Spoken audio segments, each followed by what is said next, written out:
بيبدأ الفيلم بشخص اسمه يوسف واللي بيكون قاعد في ضيف ليزر جوه عربية نقل وبيطلع منها وهو متجمد وخايف وبيروح يقعد مع واحد غامض وبيقول له يعني انا امنت لك يا يوسف وتيجي في اخر تخني. وبنرجع فلاش باك لورا وبنشوف يوسف وبيبقى راكب القطر وبيقابل 3 رجاله وبيكون معاهم شنطه ويوسف بيروح ياخد منهم الشنطه وبيضربهم. وفي عز ما هو عمال يعلمهم الادب بتكون في عربيه بره مستنياه وبيخلص ضرب فيهم وبياخد الشنطه منهم وبيفتح باب القطر وبيرمي الشنطه وبيقوم نطط هو كمان. وبنرجع للحاضر والشخص الغامض ده بيقول ليوسف صحيح بالنسبه للشنطه اللي انت سرقتها وخبيتها هي معايا دلوقتي. وبعدين بيساله عن مراته شمس وبيقول له لو ما لقيتهاش فخاف بقى على بنتك. ويوسف بيقوم راكب العربيه وبيرن على مراته شمس وشمس بتكون في مقبره ولسه بتلف وشها علشان تشوف مين بيرن عليها بتقوم المقبره متفجره ومراته بتموت. وبعدين بنشوف يوسف وهو في مستشفى وبيكون رابطينه وبيبقى معاه صوره لمراته وبنته وبيفتكر ايام ما كانت معاه ولما راح لبنته علشان يقعد معاها بعد وفاه مامتها شمس. واول لما بنته بتشوفه بتقوم سايباه وماشيه. ويوسف بيقول لاخو شمس انتوا قلتوا لبنتي ايه عليا. واخو شمس بيقول له خوفنا نقول لها ان ابوها قتل امها بس الناس ما بتبلش في بقها فوله وقالوا لها واحسن لك انسى ان عندك بنت وما تهاوبش ناحيه البيت ده تاني. ويوسف بيمسكه ولسه يضربه وبنته بتشوفه وبتقول له سيب خاله ويوسف بيسيبه. وبنرجع للمستشفى وفي واحد بيقول له الدكاتره عاوزاك وبيبداوا يسالوا يوسف شويه اسئله زي اسمك ايه وانت دلوقتي شغال ولا لا.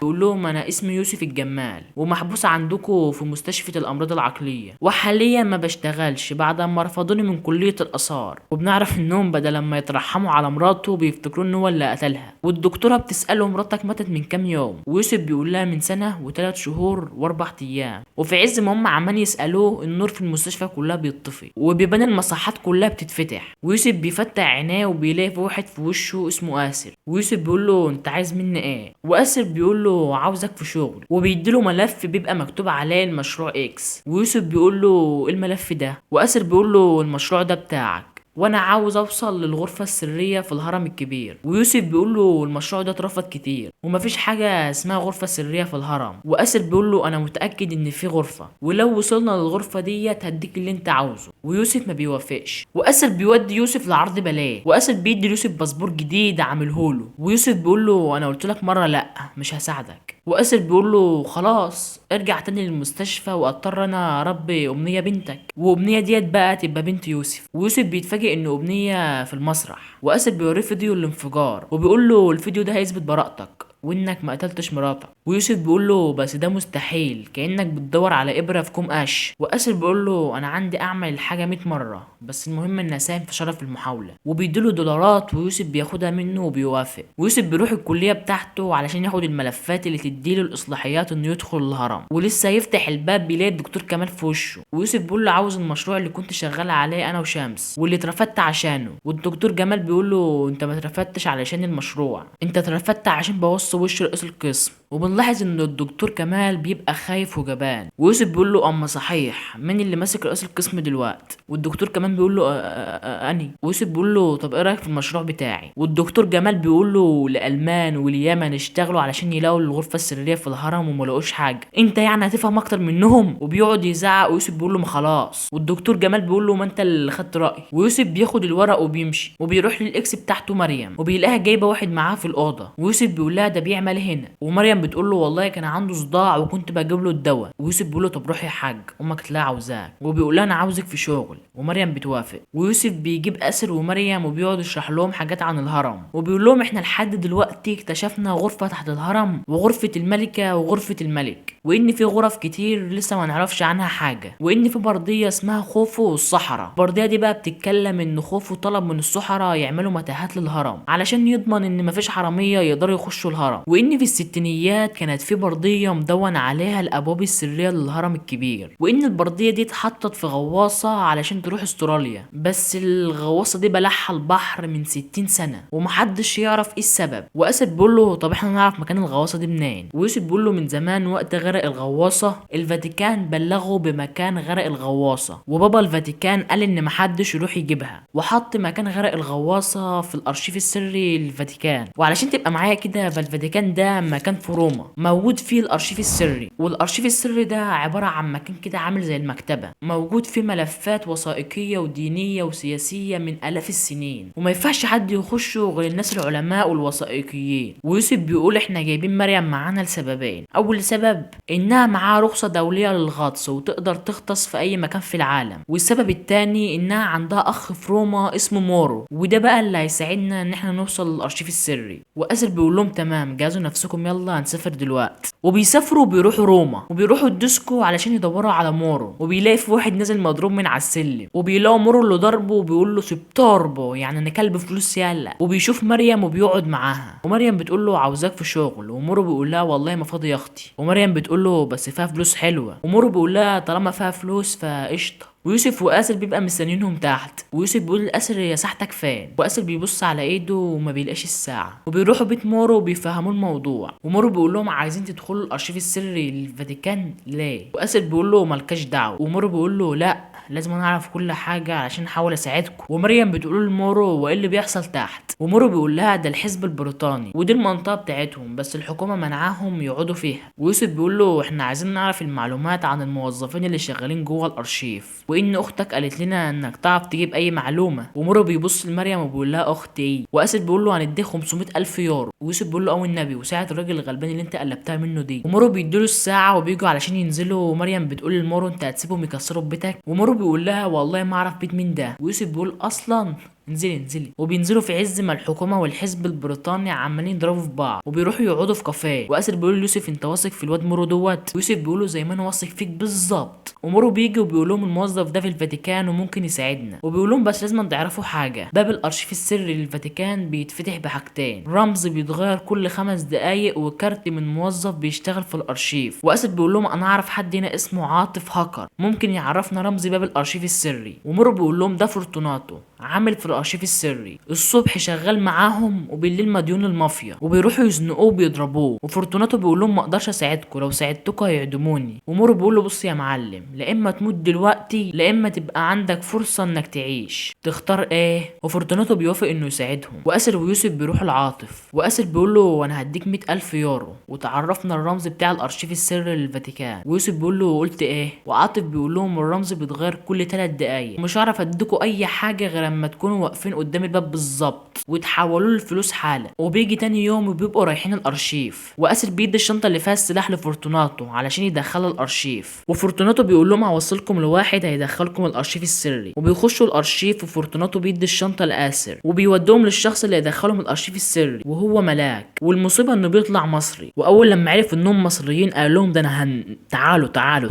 وبيقول لهم ده انا بقالي كتير قوي ما اتكلمتش مصري ولا هزرت، اوعوا تكونوا ما جبتوش ملوخيه. طب هقول لكم نكته. مره واحد ويوسف بيقطعه وبيقول له امشي وانت ساكت وحياه امك. فهم نازلين الارشيف السري، اسر بيدي المسدس ليوسف، ولسه ملاك بيقول لهم ممكن يقودوا الارشيف، بيقوم يوسف رافع عليه السلاح، وملاك بيقول المسدس ده جد ولا فوتوشوب. واسر بيرن على عاطف، وعاطف بيرد عليه ببرود كده وبيقول له بعد 3 دقايق الكاميرات هتجيبكم وكل الحرس هتلاقيها عندكم في خلال ثواني. ويوسف بياخد من اسر التليفون وبيقول له هنديك 1,000,000 يورو تمام. وعاطف بيقول له تبعت الفلوس حالا. واسر ما بيبقاش عارف يعمل ايه بس بيضطر ان هو يوافق وبيبعت له الفلوس. وعاطف بيقول لهم على الرمز وبيفتحوا الباب وبيخشوا الارشيف السري. واسر بيروح يقفل الباب، وملاك بيقول له لو قفلت الباب هنموت من قله الاكسجين، بس اسر ما بيسمعش كلامه وبيقفل الباب. ويوسف بيقول للملاك فين المراسلات البحريه بتاعه الحرب العالميه الثانيه، وملاك بيقول له انت شايفني هتلر. ويوسف بيقوم معمر السلاح، وملاك بيقول له هناك والله. ويوسف بيروح يدور على الملف وبيكون مورو قاعد مستنيهم بره، وبيلاقي عربيه في وشه وبيروح يسرقها. وفي عز ما يوسف عمال بيدور على الملف، ملاك بيقول له للاسف الاكسجين بيقل وهنموت، انت شكلك اطيب منه اصل ما فيش شرير بيلبس نظاره. وفي عز ما مورو عمال بيشوف العربيه بيسمع الراجل في الراديو وهو بيقول خبر عاجل رئيس بريطانيا اتقتل، وبنشوف العربيات ماشيه في الشارع والطيارات بتطير. ويوسف بيلاقي الورق وبيقول للاسر الغواصه مش في ايطاليا ولا البحر المتوسط، وبياخدوا الكارت بتاع ملاك علشان يفتحوا الباب، بس الانذار بيضرب وبيبقى 3 دقايق عدوا والسيستم بيتقفل والحراس بيطلعوا الناس. ويوسف بيمسك المسدس وبيضرب في جهاز الطوارئ والباب بيتفتح وبيضربوا الحراس وبيطلعوا من الارشيف، والبوليس بيعرف وبيجري وراه. ويوسف بيروح يركب الموتوسيكل وبيطير والبوليس بيجري وراه. واسر ومريم بيركبوا العربيه، واسر بيدي مكان الغواصه لمريم، وبتقعد الشرطه تطاردهم لحد ما مورو بيقطع الطريق عن الشرطه اللي بتجري ورا اسر ومريم. ويوسف بيقوم راكب العربيه وبيمشي بيها على البحر. ايوه سمعت صح والله البحر، حتى الشرطه مستغربه زيك. وبيرجعوا مريم بتقول